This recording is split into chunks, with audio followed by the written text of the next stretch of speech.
Bonjour, bienvenue dans Incorporer, le podcast qui va t'aider à plus habiter et à mieux vivre ta vie. Je m'appelle Olivia Chival et même si je suis médecin dans mon quotidien, ici dans le podcast, il ne s'agit pas d'une thérapie et je ne délivre pas de conseils médicaux. Il s'agit d'un endroit dans lequel je mets au centre le lien entre le corps et l'esprit pour que tu puisses avoir plus accès à tes propres ressources et être moins dirigé par la tête parce qu'en fait, notre tête, elle sait pas forcément ce qui est bien pour nous et notre intuition est dans le corps et c'est vraiment à partir du moment où on fait le lien entre les deux, c'est là où on arrive à comprendre pourquoi on fonctionne, comment on fonctionne et surtout aussi pour trouver des nouvelles façons d'agir dans ce monde et d'être plus heureux, tout simplement. Bienvenue dans ce nouvel épisode. C'est depuis longtemps, enfin, une nouvelle interview avec une très belle personne, Jennifer Diemler.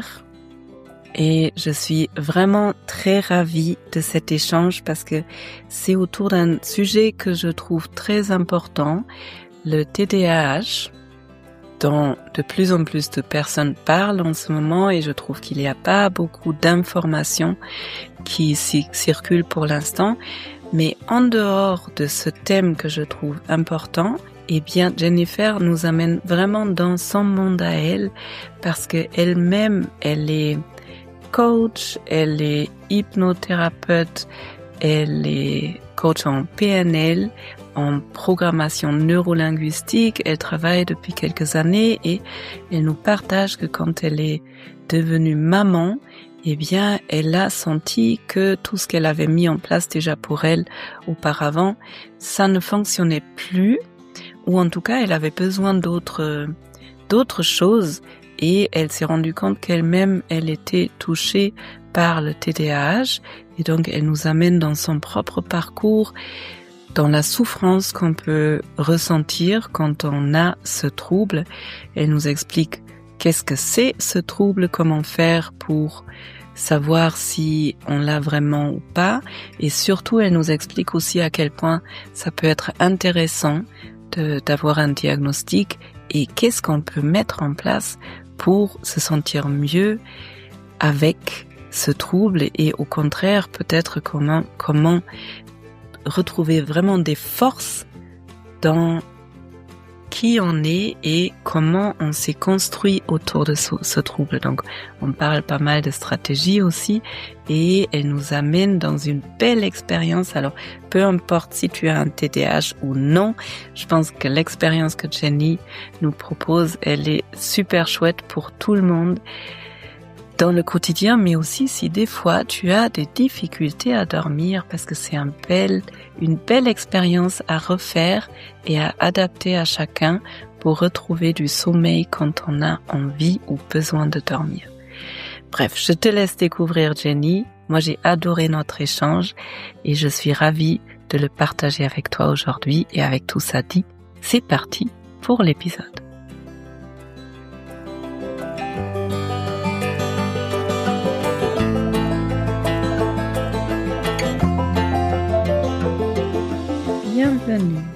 Bienvenue dans ce nouvel épisode où j'ai l'honneur, le plaisir d'accueillir Jennifer Diemler et c'est la première interview que je fais depuis longtemps, donc c'est vraiment un plaisir d'être là avec toi Jennifer. J'étais invitée pour un thème un peu particulier que je trouve qui est un peu très à la mode en ce moment, mais en même temps qui est très important et je trouve qu'il n'y a pas du tout assez d'informations autour du TDAH. Et Jennifer est une personne passionnante. Elle travaille avec l'hypnose, tu me corriges si je dis des bêtises, avec le PNL, la PNL, elle est coach, elle a fait d'autres trucs, elle travaille aussi autour des parents qui ont des enfants TDAH et elle a commencé son parcours avec l'architecture intérieure, ce que je trouve très chouette parce que tu as un site où tu lis les 2.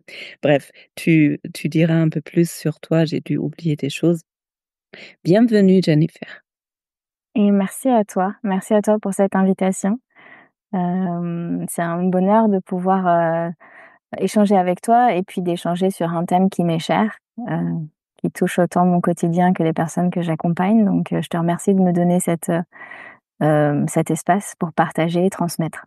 Avec plaisir. Et je commence en général les échanges avec une question qui me vient comme ça, quand je pense à la personne avec qui je vais passer un bon moment. Eh bien, la question qui m'est venue pour toi, c'est: qu'est-ce qui t'aide, toi, Jenny, dans des moments difficiles?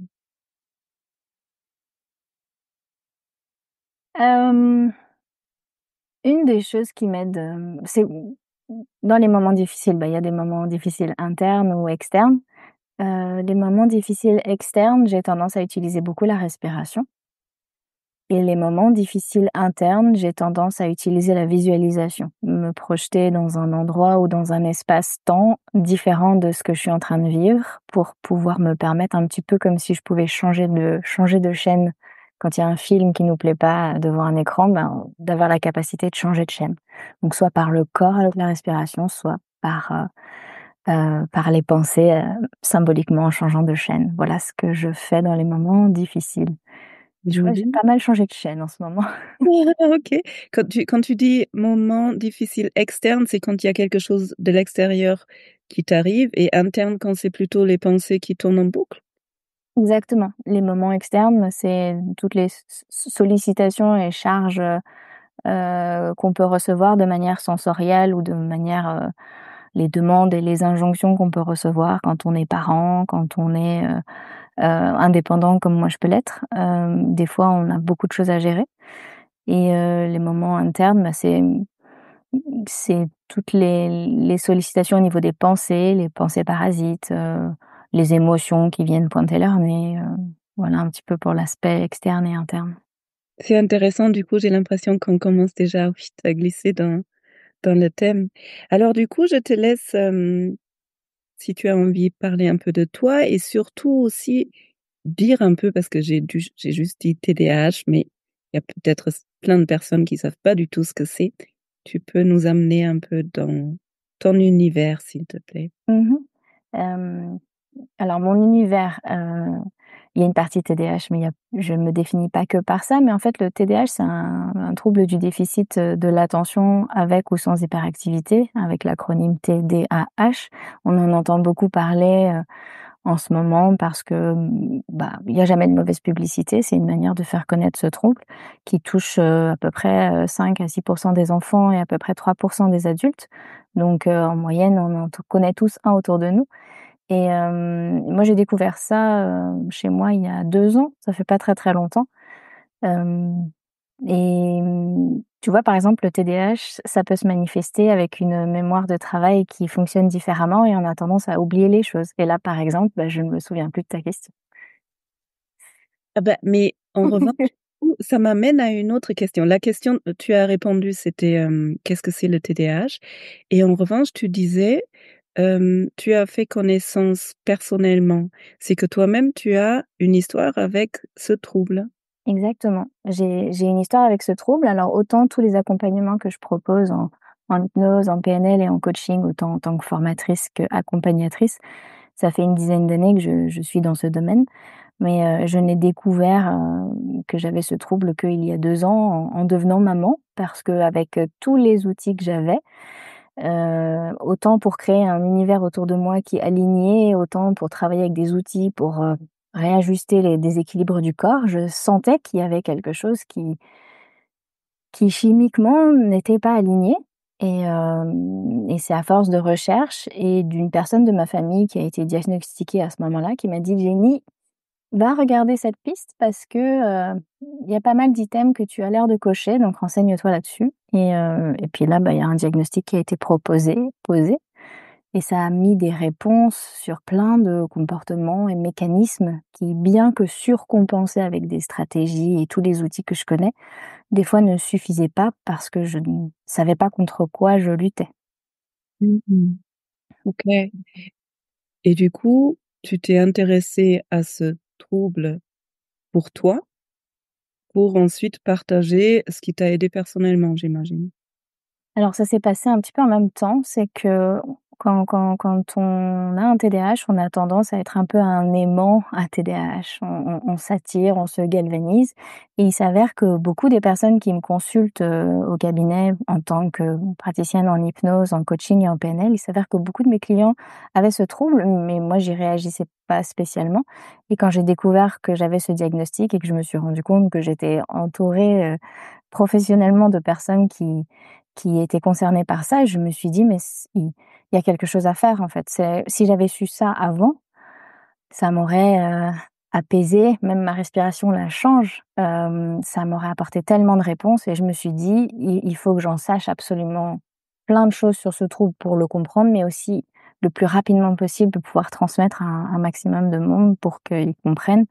Parce que le fait de mettre un mot, bah, ça met en ligne de mire sur quoi on doit compenser, s'adapter, s'apaiser aussi.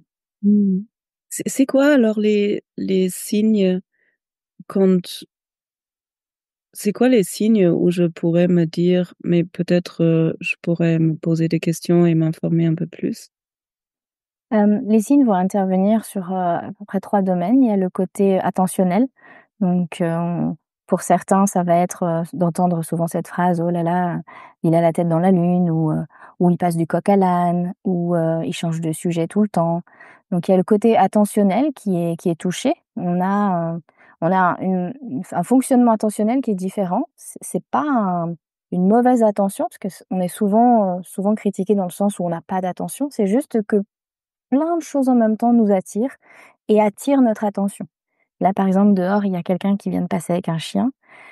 Je suis concentrée avec toi et en même temps, mon corps a été autant attiré par ce qu'on se raconte là que par la personne qui passe, sur le côté, alors que c'est mon champ, vraiment, très externe. Donc on est attiré par plein de choses en même temps, donc on a tendance à être saturé sensoriellement parlant, par les sons, par les images, par les sensations. Ça joue aussi sur, notre impulsivité. On a, au niveau des fonctions exécutives, donc la partie, derrière la boîte crânienne là, le lobe frontal, en fait, on a, un, un on va dire un retard dans le développement des fonctions exécutives. Ça veut dire qu'il y a certaines choses qui, n'ont pas maturé de la même manière que d'autres et ça joue sur notre impulsivité. Le fait parfois, bah, de pas réussir à s'empêcher de faire quelque chose, que ce soit un comportement physique, donc ne pas arriver à s'empêcher de manger par exemple, ou ne pas arriver à s'arrêter de faire quelque chose. On est très, très, très concentré sur un jeu, sur une lecture et on oublie d'aller chercher les enfants à l'école parce on n'arrivait pas à s'arrêter. Donc ça joue sur l'impulsivité, ça joue sur, le côté, activité, soit physique, soit mentale. Donc, certains vont avoir du coup un TDAH avec hyperactivité ou sans hyperactivité. On parle souvent de l'hyperactivité physique, donc ça veut dire, bah, le fait de pas mal, gesticuler sur sa chaise, le fait d'avoir du mal à se poser, à s'arrêter. Même si on se dit: «Mais allez, pose-toi», bah, non, on est tout le temps en train de refaire encore quelque chose. Et ça peut être aussi de l'hyperactivité mentale, c'est-à-dire qu'en apparence, la personne est très calme. C'est souvent ce qu'on voit chez le côté féminin. C'est, très, très calme, très posé. Moi, je peux rester 8 heures d'affilée immobile sur une chaise. Par contre, dans ma tête, c'est le feu d'artifice, ça ne s'arrête jamais, même la nuit et donc ça crée des pensées parasites, tout le temps. Le parallèle, c'est comme quand on se réveille le matin avec une musique dans la tête et qu'elle nous part pas de l'esprit. Je sais pas si tu as cette Oui. sensation? Eh bien, parfois, on a des idées dans la tête qui arrivent et on n'arrive pas à s'en défaire et bah, la nuit, ça peut être problématique pour s'endormir parce qu'on peut avoir la sensation on n'entend pas des voix, mais on a la sensation, par exemple, d'être comme dans un restaurant avec plein de bruit interne, sans toujours pouvoir identifier ce que c'est. Donc c'est une saturation, autant mentale que physique et c'est notre système nerveux, en fait, qui est trop réactif, on va dire, à certaines choses. Mmh. Oh, j'ai plein de questions qui me viennent d'un coup. Hem, déjà, quand il y a quelqu'un qui se reconnaît dedans, j'imagine, on peut se reconnaître dedans sans forcément rentrer vraiment dans le trouble. Donc, comment on peut faire pour vraiment faire la différence? Oui, j'en fais partie ou oui, j'ai plein de symptômes, mais en fait, c'est pas vraiment un TDAH. C'est un petit peu le double handicap, c'est que tous les marqueurs du TDAH sont des choses que la plupart d'entre nous vivons au quotidien. Oublier des choses, avoir des problèmes de planification, heu, avoir parlé trop vite, ça nous arrive à tous. La métaphore qui est souvent utilisée, qui est un peu, hem, c'est on va tous aux toilettes. L'ennui, c'est quand on y va toutes les heures qu'on se dit: «Il y a peut-être un problème». Donc, Mmh. le TDAH, c'est pareil, c'est qu'on a tous des marqueurs d'inattention, d'impulsivité, d'organisation, de manque d'organisation, d'hyperactivité. Mais l'ennui, c'est quand c'est beaucoup là, beaucoup enfin, tout le temps là et dans des domaines variés. C'est-à-dire si ça intervient autant dans la sphère privée que dans la sphère professionnelle, que dans la sphère éducative. Et pour pouvoir diagnostiquer, parce que ça nécessite un diagnostic par un médecin, ben, on va faire en fait un entretien clinique avec la personne et au fur et à mesure de l'échange, ben, il y a un peu un certain nombre de marqueurs qui vont être cochés et puis c'est très, numérique quoi. Tu as coché tant de cases, il y a un retentissement dans ta vie qui amène, une souffrance, parce que c'est vraiment ça qui crée, le diagnostic, c'est qu'il y a souffrance derrière ces symptômes. Alors on peut envisager un TDAH. Maintenant le TDAH vient souvent avec des comorbidités et c'est ça aussi qui peut faire ressortir, le marqueur du TDAH comme, les problèmes d'addiction, parce qu'il y a un fonctionnement qui est différent au niveau de la dopamine. Donc on ne fabrique je vais pas l'utiliser avec les bons mots parce que je suis pas médecin, mais au niveau de notre dopamine, ce qui génère la motivation, ce qui génère la facilité à faire du mouvement sans effort, avec un TDAH, la dopamine fonctionne différemment. Elle est en moins grande quantité, elle est libérée moins longtemps, donc tout demande un effort plus important. Voilà, pareil, j'ai fait le tour du bocal. Je Mais ça m'amène toujours à d'autres questions. C'est intéressant ce que tu dis.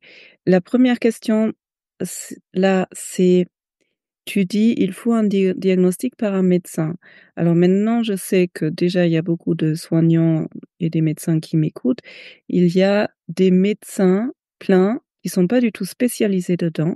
Donc moi aussi, je reçois des demandes de personnes qui sont en recherche désespérée de médecins qui peuvent poser un diagnostic. C'est pas facile actuellement que de comment on fait pour trouver un médecin qui dit: «OK, je veux bien faire ça» ou encore mieux: «OK, moi je suis vraiment formé, et je vous accueille, posons le diagnostic ensemble ou écartons le diagnostic». Bah, ce qu'on fait déjà, je rajoute juste une information, c'est que le TDAH, il se déclenche à l'âge de l'enfance, en fait Mmh. et il évolue dans le temps, mais on peut se faire diagnostiquer adulte comme moi. C'est vrai que les médecins, ne sont pas directement formés au diagnostic, alors que pourtant, un médecin généraliste a l'habilitation pour pouvoir poser un diagnostic et c'est ça l'ennui qu'on a aujourd'hui dans le système médical, c'est que, c'est énorme, un pourcentage de 6% sur les enfants, 3% sur les adultes. Encore plus, ce sont des personnes qui sont souvent dans l'errance médicale avec de des addictions, des problèmes de dépression, des problèmes de burn-out. Donc c'est encore plus des personnes qui sont présentes dans les salles d'attente et malheureusement, effectivement, les médecins en France ont peu accès dans le système, de D'éducation. formation, d'éducation, ont peu accès, au diagnostic alors qu'en soi, c'est un questionnaire à remplir avec, le patient et sa famille, et donc ça ne nécessite pas un matériel, disproportionné. C'est simplement avoir, cette lunette supplémentaire quand le médecin va avoir son patient en face de lui et qui va se dire: «Tiens, il arrive en retard, il oublie ses rendez-vous, burn-out, addiction, problème relationnel, ça pourrait valoir la peine de, faire une séance avec lui pour aller vérifier ça». Mais le médecin généraliste peut le diagnostiquer, même s'il ne le sait pas et le mieux, c'est de se rapprocher des associations. Il y a plein d'associations, donc bah, en francophonie, En France, on a Hyper Super, qui est très active. En Suisse, l'Aspeda, et et donc là-dedans, vous avez les coordonnées de médecins, de psychiatres. Il y en a beaucoup qui passent par des bilans neuropsychologues. Mmh. Non, c'est pas obligatoire. Ça peut permettre de mieux comprendre le trouble et le retentissement, dans les fonctions de la personne, mais c'est pas obligatoire. Donc voilà, le parcours habituel, c'est passer par un psychiatre. Le psychiatre envoie faire un bilan neuropsy, revoit, le patient, valide avec un test, qu'on appelle le DIVA. Tout dans l'autre sens, on fait le DIVA avec le psychiatre, on envoie faire un bilan neuropsy, on revient, on pose le diagnostic. Mais c'est aussi tout à fait possible de ne pas passer par le bilan neuropsy, de directement faire le rendez-vous avec le psychiatre. OK, donc en revanche, l'accès le plus simple, parce que l'accès au psychiatre, c'est pas forcément très évident non plus, et en plus un psychiatre qui est au courant de ce trouble. L'accès le plus simple, ce serait, si moi j'ai un doute d'avoir peut-être un TDAH, ce serait d'aller chercher une association et eux, ils vont pouvoir me guider, et en tant que médecin, si ce thème m'intéresse, il y a ce questionnaire DIVA que je peux télécharger, et aussi je peux aller chercher, de la formation pour Mmh. pouvoir mieux accompagner ces personnes-là. Mmh. C'est un Il y a le peu DU sur le TDAH qui est proposé, chaque année, et qui est extrêmement bien fait, auquel j'ai participé l'an dernier, et c'est super de voir, tous ces médecins, qui y participent et qui rajoutent du coup cette corde à leur arc, parce que indirectement ça permet de désencombrer beaucoup, alors pas beaucoup les cabinets parce que malheureusement les prescriptions après médicales nécessitent, de revenir tous les 28 jours chez le médecin, mais en tous les cas d'apaiser beaucoup de personnes qui sont en errance médicale. mmh, OK. Maintenant, tu as dit les symptômes, c'est un peu, c'est plein de symptômes qu'on pourrait connaître, il y a plein de maladies aussi où on pourrait se dire: «Oui, bof». À quoi ça t'a servi toi, d'avoir eu ce diagnostic? Ça change quoi quand j'ai un diagnostic? Alors, là, je vais te répondre sous un angle très privé, on va dire, parce que je peux pas le dire pour chaque personne, les autres personnes, mais moi, ce que ça a changé pour moi, déjà, c'est que ça m'a beaucoup apaisée sur mon passé. C'est-à-dire qu'au lieu de chercher dans mon passé blâmer, avoir, des ressentiments et essayer de chercher le «mais pourquoi? Pourquoi aujourd'hui il se passe ça?» Ça m'a beaucoup apaisée. J'ai fait la paix avec mon histoire, j'ai fait la paix avec ma famille, et j'ai enfin compris il y avait une forte part de chimie, et qu'à cet égard-là, ça m'a permis d'apporter beaucoup de bienveillance sur mon fonctionnement, et au lieu d'essayer de lutter pour m'intégrer dans une société qui me voit différente, c'est plus de me permettre de me dire: «Bah, là, je vais créer un environnement qui me correspond, qui me ressemble», et c'est là où la sphère architecture d'intérieur m'a beaucoup aidée. C'est que, bah, soit je travaille sur mon intérieur pour pouvoir m'adapter à l'environnement qui est autour de moi, soit j'adapte l'environnement qui est autour de moi à mes spécificités et mes besoins, puis c'est cet équilibre que j'ai trouvé. Donc poser un mot m'a amené beaucoup de bienveillance, de la paix sur mon histoire, a permis ça n'excuse en rien, hem, mais ça explique, Mmh. et donc ça, le parallèle, c'est que tout le monde a la flemme de vider le lave-vaisselle. Un TDAH, c'est la mort de faire quelque chose qui est pas motivant, donc ça veut pas dire que je vide moins le lave-vaisselle, ça veut juste dire que je mets des stratégies en place pour le vider sans que ma famille soit, en colère, et sans que moi je traîne la patte. OK, super, merci pour ce partage.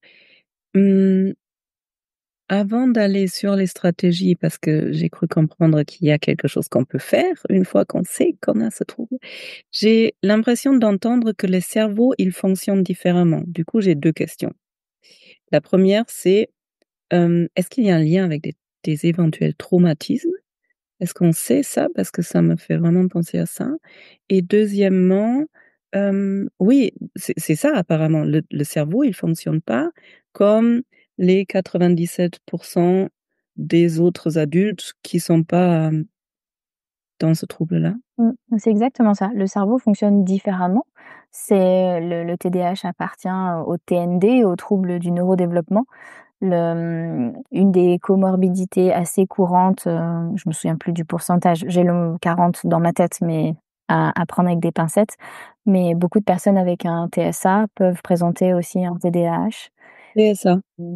trouble de la sphère autistique. Donc c'est un fonctionnement du cerveau qui est différent.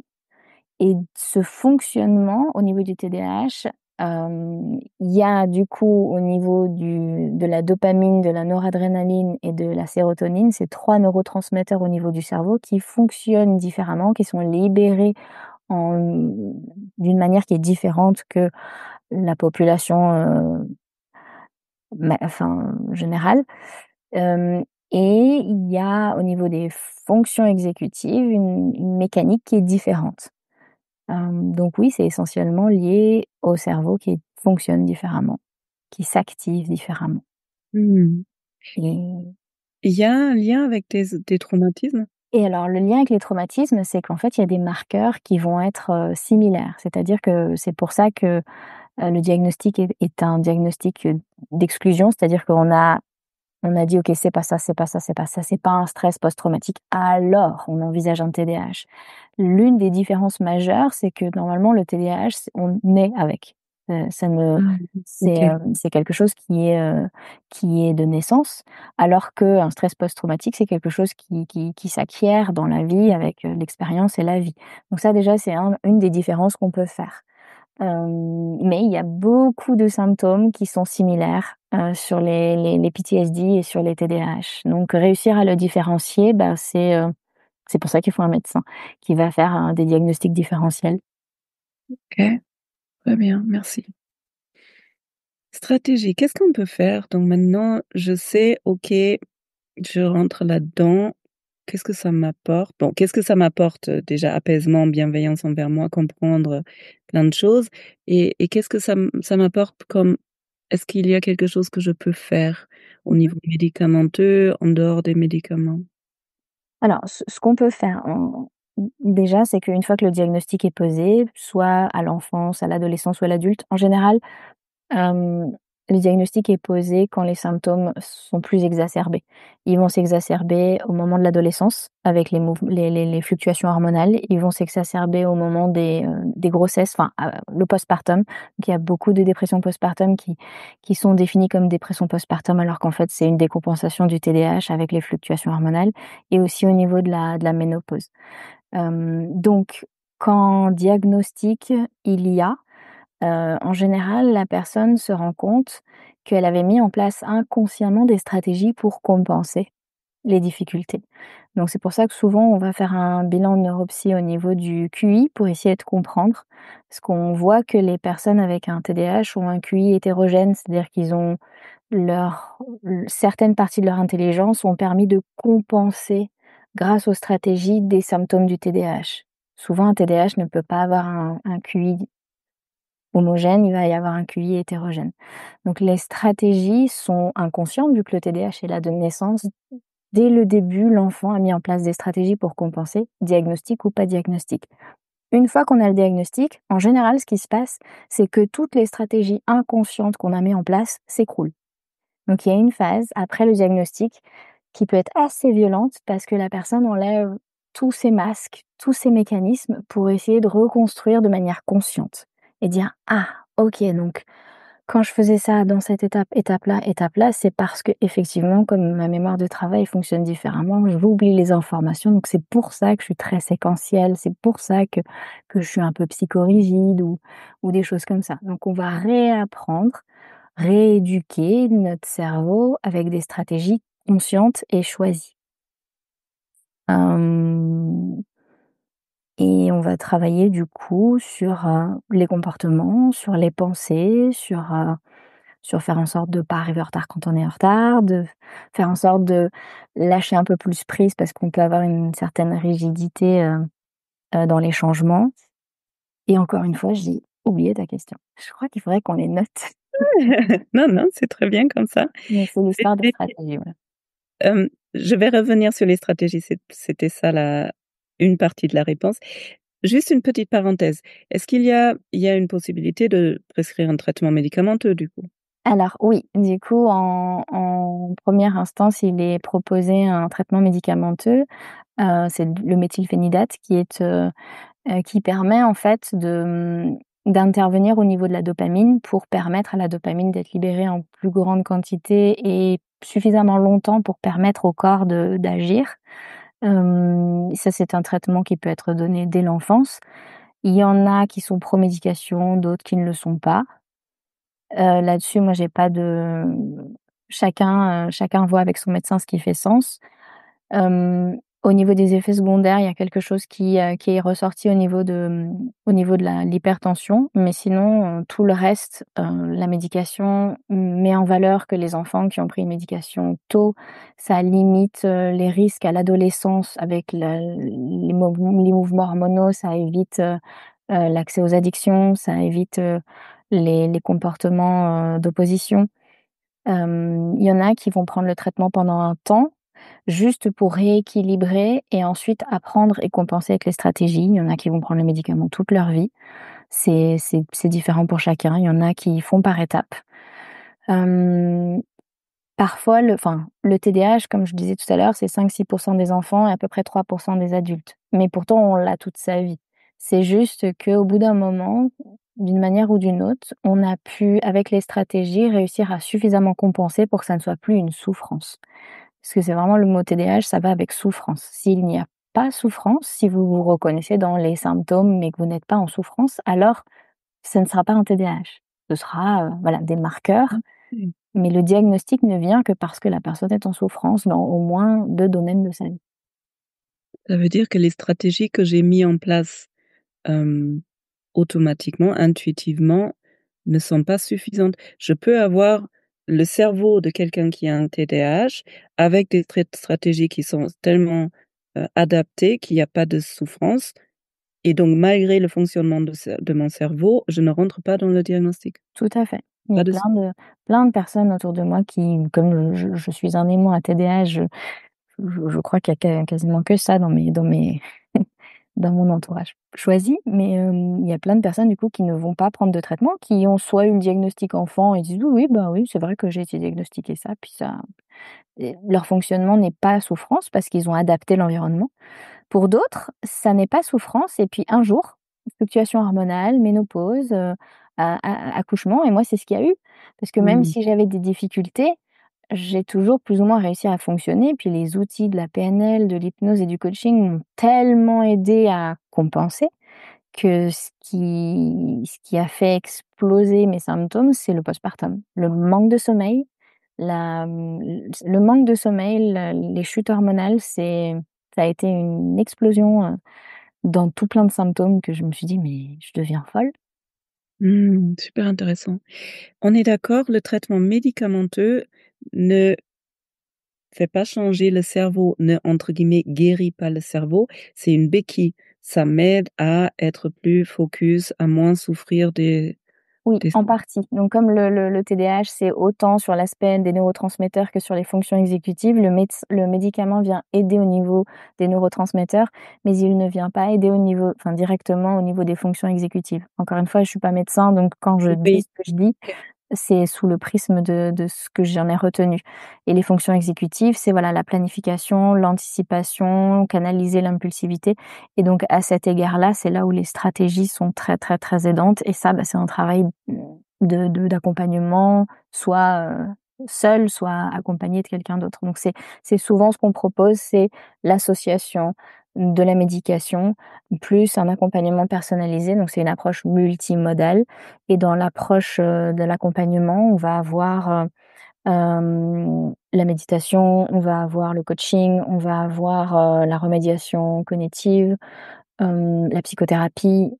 C'est un peu un ensemble, d'approches pour amener la personne qui porte un TDAH à conscientiser les mécanismes et à inhiber ce qui est trop réactive ou à activer ce qui n'est pas assez réactif et ça dépend de chacun. Il peut y avoir 10 personnes dans la même pièce qui ont un TDAH, pas une seule aura un TDAH qui se manifeste de la même manière et c'est encore différent chez les hommes que chez les femmes, que c'est encore différent chez les enfants, que chez les ados, que chez les adultes. Donc c'est ça aussi qui rend le diagnostic difficile, c'est que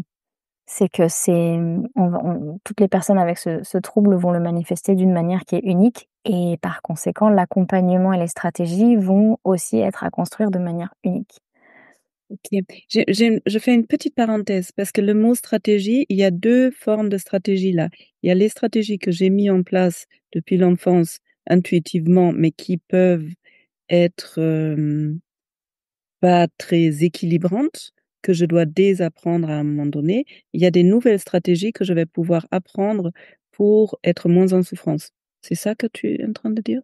Alors, oui, il y a les stratégies acquises par l'expérience et qui se sont faites d'elles-mêmes et puis les stratégies qu'on va poser sur papier, qu'on va analyser et on va se dire: «Bah, tiens», hem, le parallèle, par exemple, c'est que moi, j'ai aucun sens de l'orientation là où je vis. Dans m dans mon pays, j'ai pas de sens de l'orientation. Je rentre dans un magasin, je ressors, j'ai aucune idée d'où je viens. Dans un pays étranger, j'ai un sens de l'orientation de fou. Et donc, ce que je suis allée faire, c'est que je suis allée modéliser la stratégie que je mets en place inconsciemment, parce que je l'ai pas fait exprès. Mais inconsciemment, j'ai dû mettre en place un système qui fait que j'ai le sens de l'orientation. Donc, je suis allée modéliser ce Tu concept. tu as une stratégie quand tu es à l'extérieur, à l'étranger, que ton cerveau ne met pas en place quand tu es dans ton pays. C'est ça, Et donc tu es allé modéliser, tu as pris la stratégie que ton cerveau met en place à l'étranger pour le mettre en place dans ton pays. exactement. Et je le fais de manière consciente. Donc, des fois, j'ai besoin, mais j'aime bien aussi conserver cet aspect de nouveauté. Donc, j'aime bien encore me perdre. Ça fait 10 ans que je vis dans le même village. Je me suis encore perdue il y a 2 jours. Mais ça me va. C'est OK parce que je sais, si je veux, que j'ai une stratégie et que je peux y Mmh. accéder.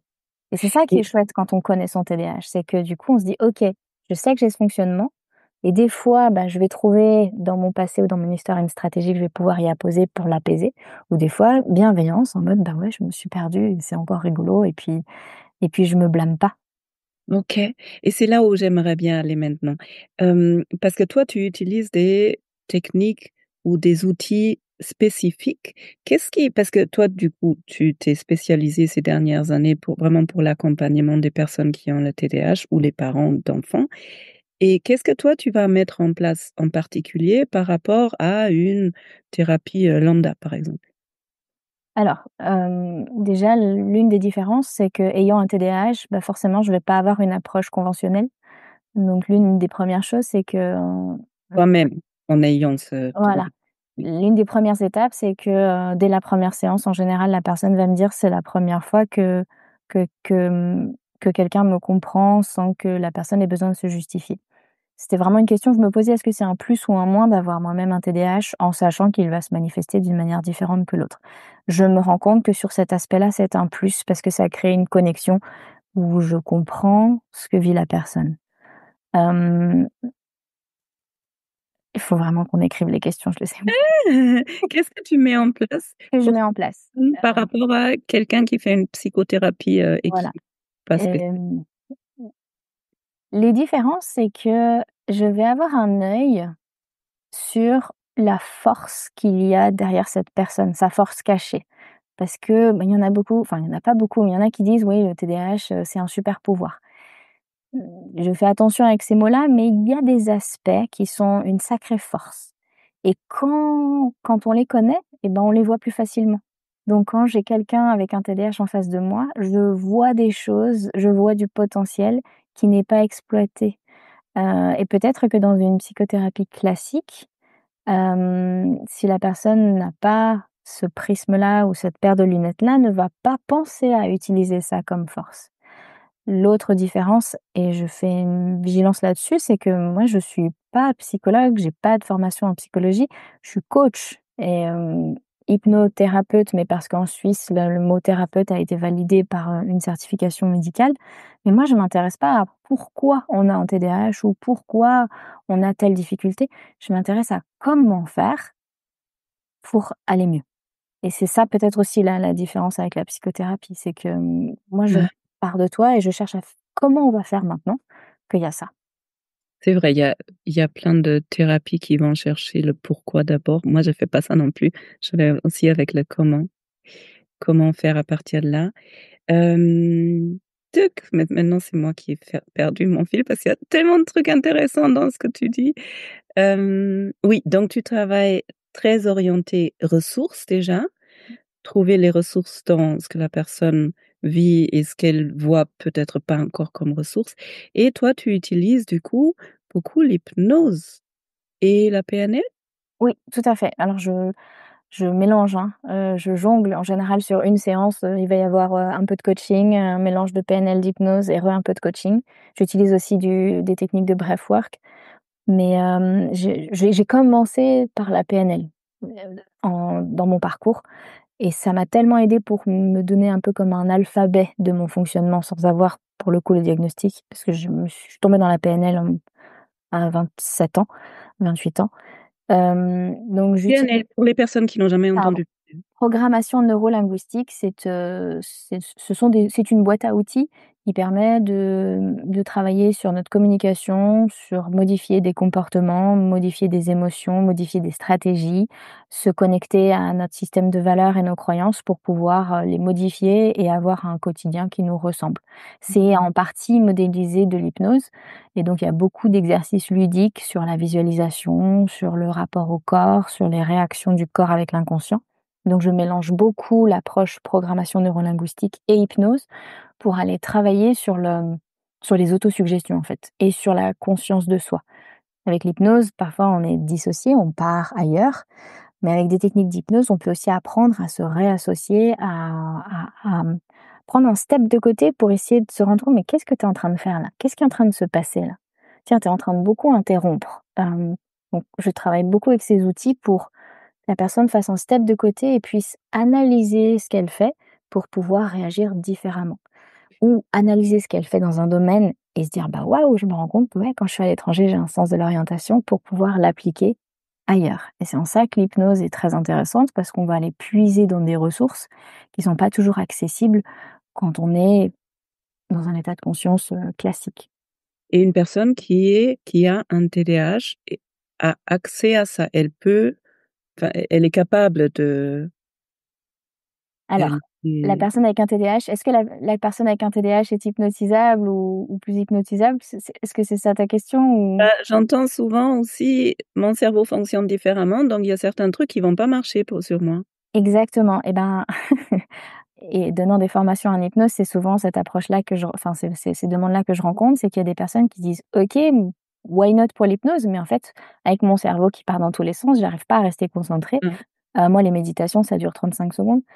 même Oui. pas 2, 2 secondes. Et c'est en ça que du coup, peut-être l'approche TDAH, mon côté TDAH fait que je vais trouver une approche hypnotique qui est plus, engageante auprès de la personne, où elle est plus active pour pouvoir lui permettre, bah, d'éviter d'être passive et de partir dans les limbes, de ses pensées.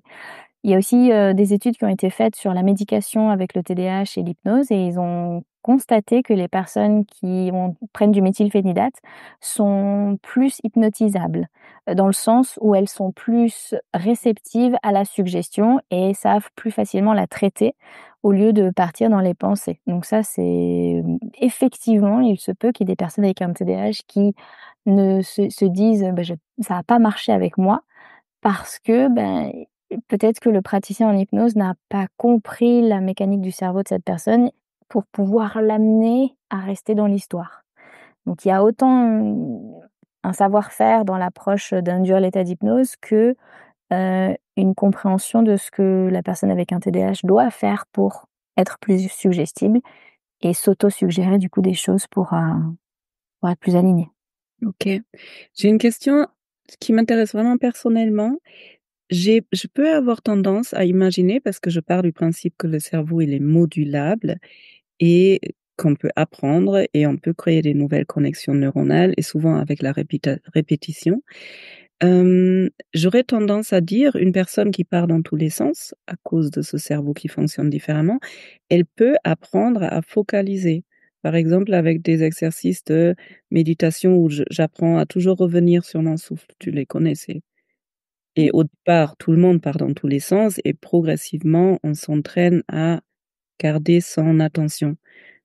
C'est possible pour des personnes qui ont TDAH ou du coup, Assurément, parce que dans la partie TDAH, autant des fois on est dispersé de notre attention, autant on a ce qu'on appelle, des hyperfocus. C'est-à-dire des moments où notre cerveau va réussir à faire abstraction de tout stimuli sensoriel extérieur et va faire une cécité temporelle, donc va perdre la notion du temps et va rentrer dans une espèce de tunnel dans lequel, et souvent ça se déclenche quand on fait quelque chose soit qui nécessite, une échéance, une urgence, donc ça déclenche de la dopamine, soit parce que c'est passionnant, pareil ça déclenche de la dopamine et ça déclenche un hyperfocus. Donc ce qu'on fait avec les personnes avec un TDAH, c'est que quand on leur montre qu'elles font des hyperfocus, bah, elles sont capables de rester concentrées sur quelque chose. C'est Mmh. juste que voilà, comment on fait pour modéliser cette stratégie de déclencher un hyperfocus ou de le désactiver. Et c'est le même principe que j'ai fait là pour activer mon système de l'orientation ou le désactiver. Donc les personnes avec un TDAH, si elles ne le connaissent pas et si elles ne savent pas comment elles fonctionnent, bah, elles vont subir le côté attentionnel qui part dans tous les sens et subir le côté hyper focus qui peut les mettre en retard, qui peut les faire travailler dans l'urgence, qui peut les faire procrastiner.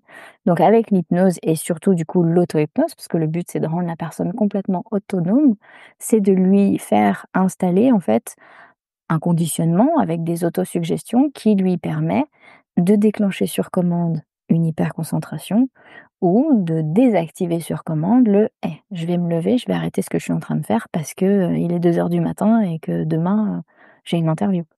Génial.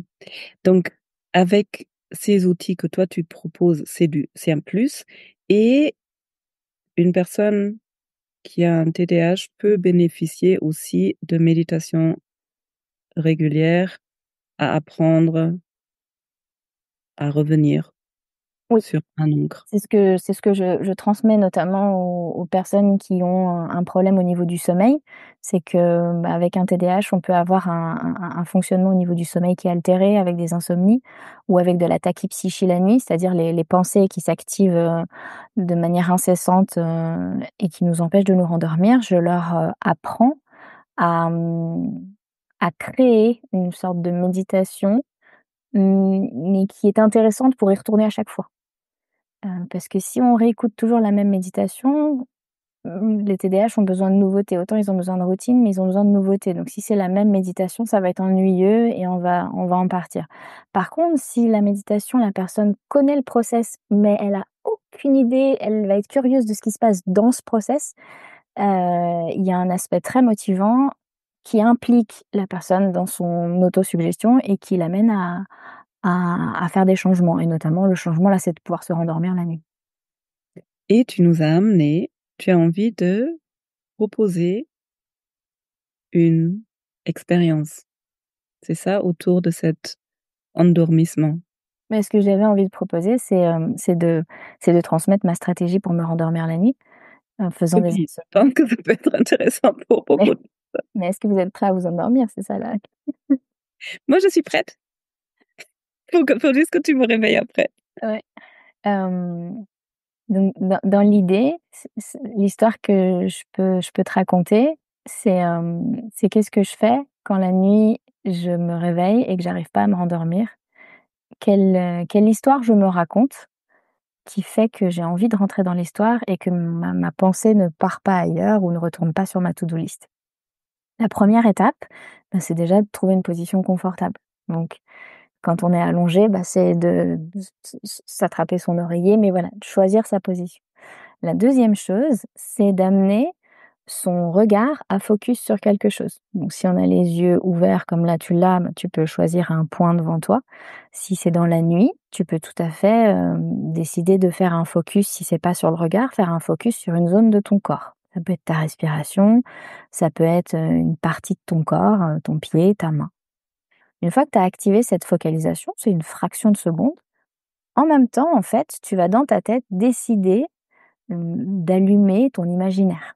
Comme si on allumait un écran et l'imaginaire, en fait, on part du principe que pour s'activer, il a besoin de 5 5 items qui sont nos 5 sens.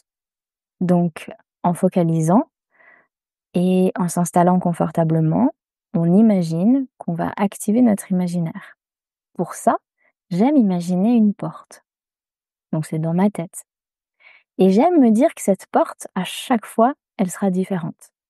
Donc là, quand j'active mon imaginaire, je me dis: «Je vais imaginer une porte», j'essaie de me dire: «Tiens, à quoi elle ressemble si je pouvais la décrire en termes de couleur? À quoi elle ressemble en termes de texture si je pouvais, la toucher?»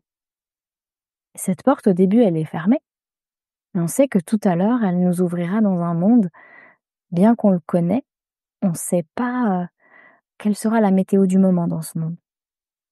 Mais pour l'instant, on continue à activer l'imaginaire avec la texture, avec l'image. On continue à activer l'imaginaire avec les sons. Si cette porte pouvait se dégager un son, quel serait ce son? Parfois, on aime entendre les bruits de la nature. On peut se laisser surprendre. On sait qu'on veut activer du son, mais on peut s'autoriser à se laisser surprendre par le son qui vient. Et puis ensuite, il y a cette idée de, si on continue à activer les sens, il y a les odeurs. Peut-être que là, il pourrait y avoir une odeur qui s'active, une odeur agréable, une odeur qui nous inspire, une odeur qui nous donne envie d'aller derrière cette porte et de se laisser surprendre par cette odeur. Alors on sait à quoi ressemble la porte, on sait quelle texture elle a, on sait quelle est l'odeur qui s'en dégage, quels sont les sons qui s'en dégagent. Peut-être qu'il y a encore d'autres sens à activer, mais l'idée c'est que on va créer une sorte d'impatience à aller derrière cette porte. Et derrière cette porte, c'est un endroit où c'est un endroit qui continue à évoluer 24 heures sur 24. C'est quand on va y rentrer, on va le découvrir, même si on le connaît déjà, on va le découvrir comme le ciel le matin quand on se réveille. Même si on connaît le ciel, on ne sait jamais comment il va être, comment il va bouger, comment seront ses teintes. Et donc quand on va rentrer derrière cette porte et qu'on va aller visiter un endroit qui nous rend curieux, mais en même temps qui nous rend sécure, on aura un peu cette impatience. Et en général, là déjà, on s'est presque endormi, mais j'ai mis un petit peu de temps. Mais à un moment donné, il y a un signe qui fait que la porte s'ouvre et on rentre. Et là, l'idée, c'est de rentrer dans un espace, et pour ça, je vais vous partager mon espace. C'est une île.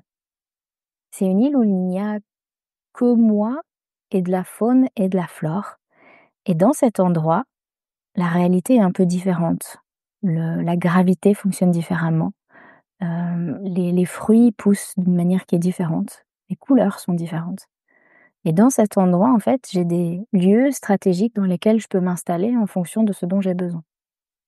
Quand j'ai besoin de me rendormir, il y a un endroit spécifique qui est au bord de l'eau. C'est une barque dans laquelle je m'installe.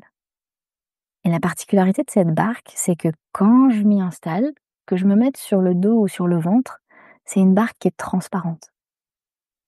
Et si je m'installe par exemple sur le ventre dans cette barque transparente, je peux voir, par curiosité, toute la faune et la flore qu'il y a sous l'eau.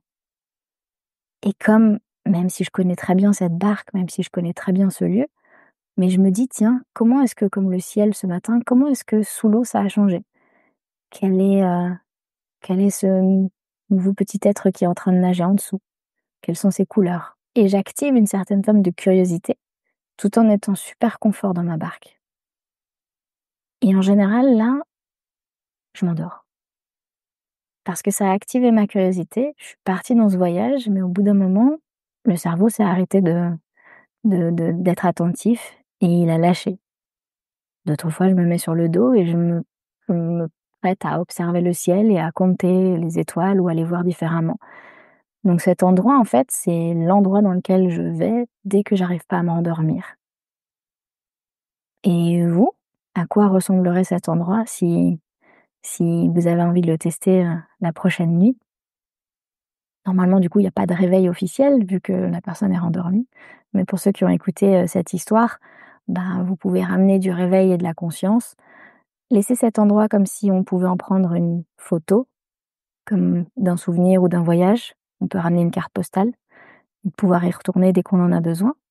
Et puis de ramener, voilà, du mouvement dans le corps, ramener de s'étirer s'il y a besoin de s'étirer, de bâiller, de garder un bon souvenir de cette expérience et et de vous rappeler que vous pouvez réutiliser ça à tout moment, dès qu'on en a besoin. Voilà l'idée, de comment faire pour se rendormir, quand on a un cerveau qui a besoin d'être, sollicité et connecté à de la curiosité. Merci beaucoup, Jenny. C'était très beau. Moi, j'ai lutté pour pas m'endormir. J'ai bien vu, l'idée de ça peut changer et ce que j'ai bien aimé, c'est qu'en yoga, on dit que le sommeil vient avec des images. En yoga nidra, on s'entraîne à s'endormir et c'est souvent ça vient avec des images d'abord et du coup, j'ai vu, la mer avec c'était trop beau. Merci beaucoup à Merci. explorer, à expérimenter avec. Merci d'avoir partagé ton rituel personnel, ta stratégie personnelle avec nous. On va arriver en fin d'échange tranquillement. Il y a encore tellement de questions que j'ai envie de te poser. Alors, est-ce que toi déjà, tu as quelque chose que tu voudrais rajouter pour que ça fasse rond pour toi, cet échange? Peut-être l'idée de dire que, on n'est pas seul en fait. On est très, très nombreux hem, à vivre, tu avais commencé l'échange avec comment tu gères tes difficultés. On est très nombreux à vivre des difficultés avec ou sans TDAH et que, il y a des stratégies, des solutions et des outils qui permettent de se décoincer, de changer de chaîne sans pour autant faire des changements, radicaux dans la vie. C'est des petits pas, des petites astuces, des petits outils qui facilitent le quotidien mais la première étape, bah, c'est de se rappeler qu'on n'est pas seul et qu'il y a des associations pour s'entourer, il y a des personnes à solliciter, mais de pas rester dans son coin seul. Ça, c'est peut-être le truc que j'ai envie de dire et c'est ça qui m'anime, c'est la transmission et le partage. Mmh. Ouais, c'est important. Merci beaucoup pour ça. Alors, j'ai une question que je pose à toutes les personnes à la fin. Si Jenny, toi, Jenny l'adulte, si tu regardes toute ta vie depuis ta toute petite enfance avec tous les moments hyper joyeux, les belles surprises et aussi les moments difficiles, tout ce que tu as pu traverser dans ta vie jusqu'à présent. Si tu regardes tout ça, qu'est-ce qui serait 3 apprentissages que tu aurais envie de partager? Un apprentissage, c'est un premier apprentissage, c'est une croyance que j'ai récupérée d'une relation, quand j'avais 20 ans, c'est que tout est possible. Quand on veut, on peut, et c'est toute l'ambiguïté avec un TDAH que c'est tout un problème de volonté, mais que quand voilà, quand on est habité par quelque chose, c'est possible. Donc voilà, d'y croire, ça c'est le 1er apprentissage que j'aime qui est important pour moi et que j'ai envie de transmettre. La deuxième chose, c'est que c'est aussi une croyance, c'est qu'il est jamais trop tard pour vivre une enfance heureuse. On a notre histoire, on a notre passé, on a nos difficultés, hem, mais finalement, ce qui compte qu'est-ce qui compte le plus? Ce qui s'est passé ou comment je décide de me le raconter? Et ça connecte à la résilience. Donc ça, c'est le deuxième apprentissage que je trouve fort et le troisième apprentissage, c'est, c'est ce que je ne sais pas encore. Et que c'est ça que je trouve chouette dans la vie, c'est qu'on vieillit, on mûrit, et que plus on apprend, moins on sait. Et j'aime beaucoup cette idée que je ne sais pas grand-chose. Par contre, j'ai cette certitude qu'en l'autre, il y a des solutions à ses problèmes, il y a des antidotes à ses poisons et que, ça, c'est la plus belle chose que j'ai apprise, c'est que pour aider quelqu'un, il faut pas faire à sa place, faut juste le mettre face à lui et qu'il trouve ses propres solutions et en même temps d'accueillir qu'on sait pas grand-chose. Oh beau, j'ai des frissons, merci. Mmh. Si Merci. maintenant quelqu'un qui se dit: «Ah, j'ai trop envie de travailler avec Jennifer, elle me parle», comment on te trouve? L'univers, le marketing de l'univers. Tu dis 3 fois mon nom et j'apparais. Ah, je vais essayer tout à l'heure, tu prendras avec moi au café. Bah, Jennifer Dimler, sur Google ou sur LinkedIn. Après moi, j'ai mon site internet qui s'appelle Archithérapie où j'ai fraîchement justement mis à jour le site avec une page orientée sur le TDAH, mais pas que, parce que voilà, tous les outils que j'utilise, hypnose, coaching, PNL, et puis les formations que je donne, vous n'êtes pas obligé d'avoir un TDAH pour avoir envie de partager un moment ou un échange, mais on me trouve, oui, sur le site Archithérapie. Que je vais mettre dans les champs. Merci beaucoup Jenny, c'était très riche, c'était très informatif et c'était très beau. Merci beaucoup d'avoir partagé. Merci de tes questions et en espérant avoir répondu Oui, sans trop oublier les questions. c'est super et merci pour le travail que tu fais qui est si important. Merci à toi.